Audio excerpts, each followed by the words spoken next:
ನಮಸ್ತೆ. ಶ್ರೀ ಪರಂಜ್ಯೋತಿ ಭಗವತಿ ಭಗವಾನರ ಪವಾಡ. ಇಂದಿನ ಪವಾಡದಲ್ಲಿ ತಮಿಳುನಾಡಿನ ಕೊಯಮತ್ತೂರಿನ ಕಲೈಯರಸಿ ಅವರು ತಮ್ಮ ಅನುಭವವನ್ನು ಹೀಗೆ ಹಂಚಿಕೊಂಡಿದ್ದಾರೆ.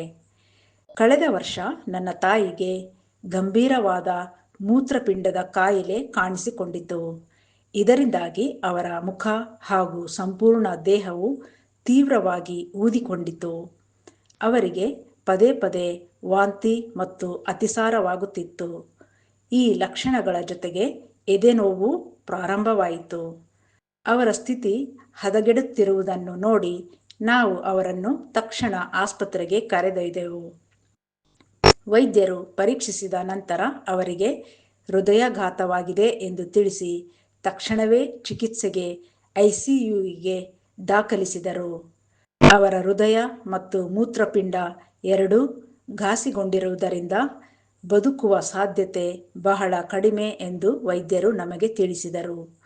ಆ ಕಠಿಣ ಸಮಯದಲ್ಲಿ ಸತ್ಯಲೋಕದಲ್ಲಿ ನಡೆಯುತ್ತಿದ್ದ ಸಹಸ್ರನಾಮ ಹೋಮದಲ್ಲಿ ಭಾಗವಹಿಸಲು ನಾನು ನನ್ನ ಮಗಳನ್ನು ಕಳುಹಿಸಿದೆ.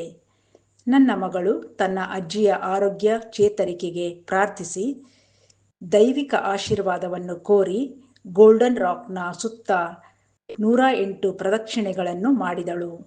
ಹೋಮದ ಸಮಯದಲ್ಲಿ ಅವಳು ಶ್ರೀ ಪರಂಜ್ಯೋತಿ ಭಗವತಿ ಭಗವಾನರನ್ನು ತನ್ನ ಅಜ್ಜಿಯ ಸುತ್ತಲೂ ದೈವಿಕ ರಕ್ಷಾ ಕವಚ ಇರಿಸಿ ಅವರ ಜೀವವನ್ನು ಕಾಪಾಡುವಂತೆ ಪ್ರಾರ್ಥಿಸಿದಳು. ಅದೇ ಸಮಯದಲ್ಲಿ ನಾನು ಕೂಡ ಆಸ್ಪತ್ರೆಯಲ್ಲಿ ಶ್ರೀ ಪರಂಜ್ಯೋತಿ ಭಗವತಿ ಭಗವಾನರಿಗೆ ಶರಣಾಗಿ ಹೃದಯಪೂರ್ವಕವಾಗಿ ಪ್ರಾರ್ಥಿಸುತ್ತಾ ದೈವಿಕ ಅನುಗ್ರಹವನ್ನು ಬೇಡಿದೆ. ಶ್ರೀ ಪರಂಜ್ಯೋತಿ ಭಗವತಿ ಭಗವಾನರ ಅಪಾರ ಕರುಣೆ ಮತ್ತು ಕೃಪೆಯಿಂದ ಹೋಮದ ಮರುದಿನವೇ ನನ್ನ ತಾಯಿಯ ಸ್ಥಿತಿಯಲ್ಲಿ ಗಮನಾರ್ಹ ಸುಧಾರಣೆಯನ್ನು ಕಂಡೆವು. ಅವರನ್ನು ICUವಿನಿಂದ ಸಾಮಾನ್ಯ ವಾರ್ಡಿಗೆ ಸ್ಥಳಾಂತರಿಸಲಾಯಿತು. 1 ವಾರದೊಳಗೆ ಅವರ ಆರೋಗ್ಯವು ಬಹಳಷ್ಟು ಸುಧಾರಿಸಿತು ಮತ್ತು ಅವರನ್ನು ಆಸ್ಪತ್ರೆಯಿಂದ ಬಿಡುಗಡೆ ಮಾಡಿ ಸುರಕ್ಷಿತವಾಗಿ ಮನೆಗೆ ಕರೆತಂದೆವು. ನನ್ನ ತಾಯಿಯ ಜೀವವನ್ನು ಉಳಿಸಿ ತಮ್ಮ ಅಪಾರ ಕೃಪೆಯಿಂದ ಅವರಿಗೆ ಹೊಸ ಜೀವನವನ್ನು ನೀಡಿದ ದಯಾಮಯಿ ಶ್ರೀ ಪರಂಜ್ಯೋತಿ ಭಗವತಿ ಭಗವಾನರಿಗೆ ನನ್ನ ಹೃದಯಾಂತರಾಳದಿಂದ ವಿನಮ್ರ ಕೃತಜ್ಞತೆಗಳು ಮತ್ತು ಅನಂತ ಧನ್ಯವಾದಗಳನ್ನು ಅರ್ಪಿಸುತ್ತೇನೆ.